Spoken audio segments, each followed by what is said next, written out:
What's up? Okay, now the rabbi's going to show. Yeah. Okay, everyone, now the rabbi's going to give a nice shi'ur לכבוד רבי שמעון בר יוחאי.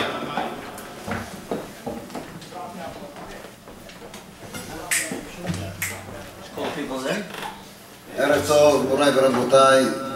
יציא.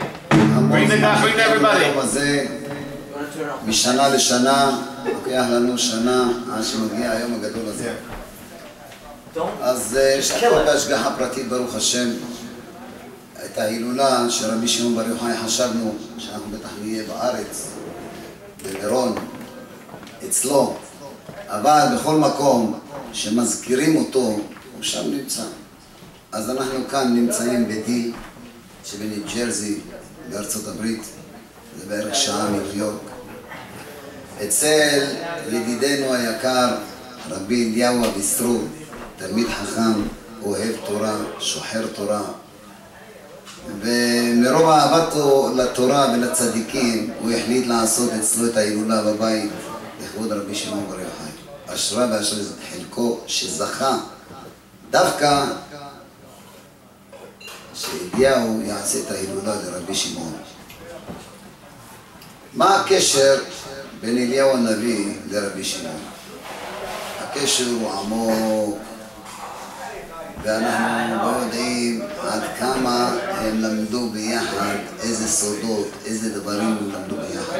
רק מה שאנחנו רואים כאן, שאליהו הנביא כיבד את רבי שמעון בר יוחאי בזה שהוא לא הזכיר את שמו. הוא לא הזכיר שקוראים לו שמעון. הוא קרא לו בר יוחאי. למה אליהו הנביא קרא לרבי שמעון בר יוחאי בר יוחאי, בלי לקרוא לו את השם שלו שמעון? הרי הוא שמעון בר יוחאי, שמעון בן יוחאי.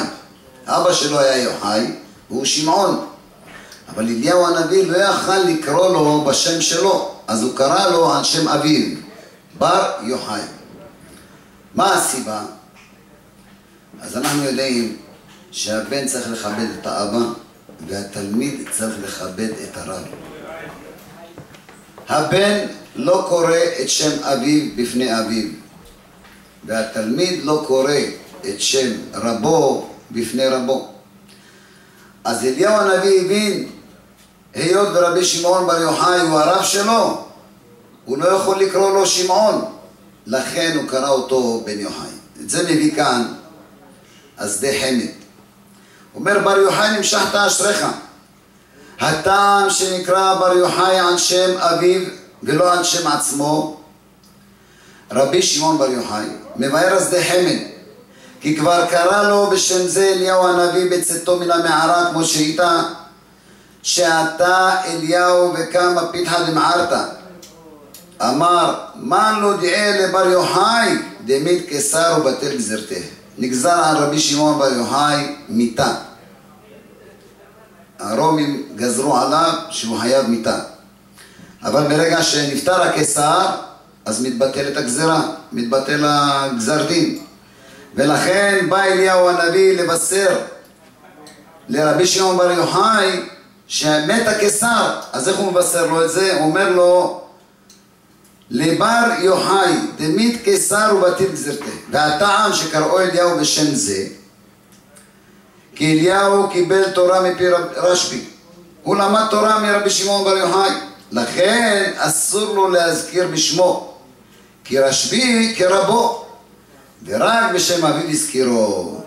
הנה התורה שלמד אליהו